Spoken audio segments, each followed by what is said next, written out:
আমার পাপের করলে বিচার, বাঁচার আমার নাই উপায়।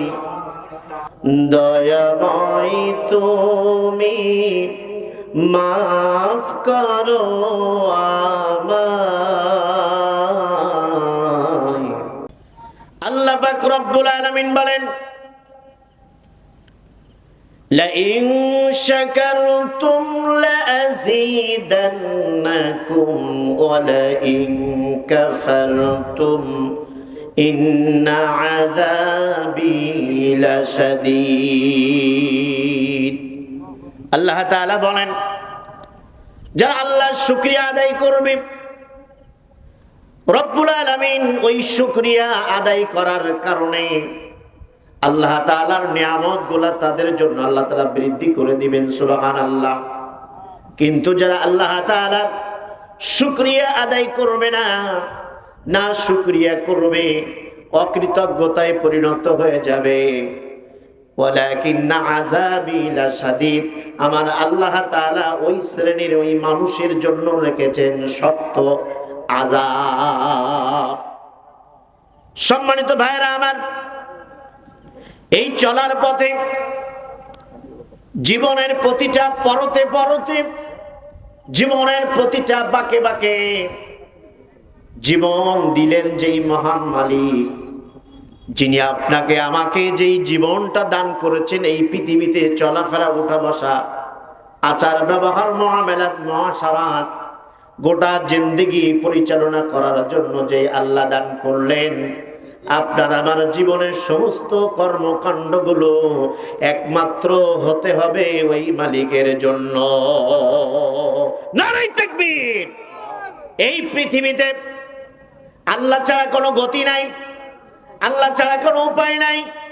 মানুষ যখন বিপদে পড়ে তখন আল্লাহকে স্মরণ করে। আবার আল্লাহ বলেন, ওই তরঙ্গমালা যেই সমুদ্রের মধ্যে পানির উপরে ভাসমান একটা জাহাজ, প্রচন্ড মেঘমালা ঝড় বৃষ্টির মধ্যে যখন পতিত হয়ে যায়, ওই জাহাজের নাবিকেরা, জাহাজের ক্রুরা, জাহাজের জনশক্তিরা যখন পৃথিবীর কোথাও কোনো কুল কিনারা যখন খুঁজে পায় না, তখন কিন্তু তারা সেখানে আমার আল্লাহকে ডাক দেয়। কথা বলেন ঠিক না বেঠিক?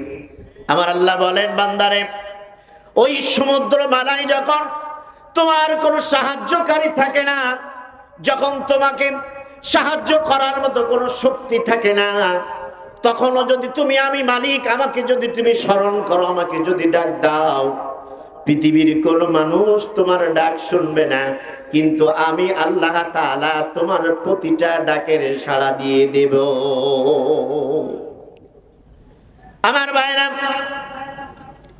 আল্লাহ পাক রব্বুল আলামিন কি যদি আপনি আমি স্মরণ করতে চাই, আমার আল্লাহ তাআলা কোরআনুল কারীমের মধ্যে বলেন, ফাযকুরুনি আযকুরুকুম ওয়াশকুরুলি ওয়ালা তাকফুরুন।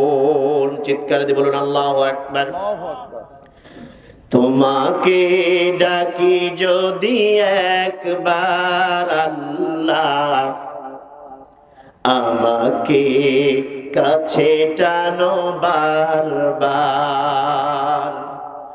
তোমাকে ডাকি যদি একবার আল্লাহ, আমাকে কাছে টানো বারবার।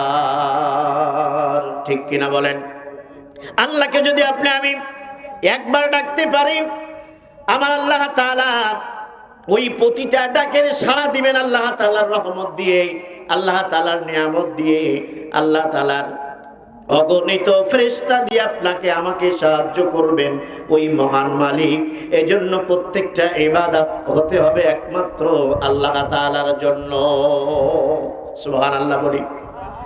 আল্লাহ পাক রব্বুল আলামিনের কেন ইবাদত করব, এই ব্যাপারে রব্বুল আলামিন কোরআনুল কারীমের মধ্যে অত্যন্ত বৃহৎ ভাবে বর্ণনা করে দিয়েছেন। আল্লাহ তাআলা ঘোষণা করেন, ইয়ানসুরকুমুল্লাহু ফালা গালিবা লাকুম ওয়া ইয়াখযুলকুম ফামান যাল্লাযী ইয়ানসুরকুম মিন বা'দিহি ওয়া আলাল্লাহি ফালইয়াতাওয়াক্কালিল মুমিনুন। আল্লাহ পাক রব্বুল আলামিন বলেন, তিনি সেই মহান মালিক আল্লাহ, যিনি তোমাদেরকে যদি কোনো বিষয়ের উপরে বিজয় দান করেন, তাহলে এই পৃথিবীর কোনো শক্তি নাই সেই বিজয়কে ছিনিয়ে নেওয়ার। কথা বলেন ঠিক না বেঠিক?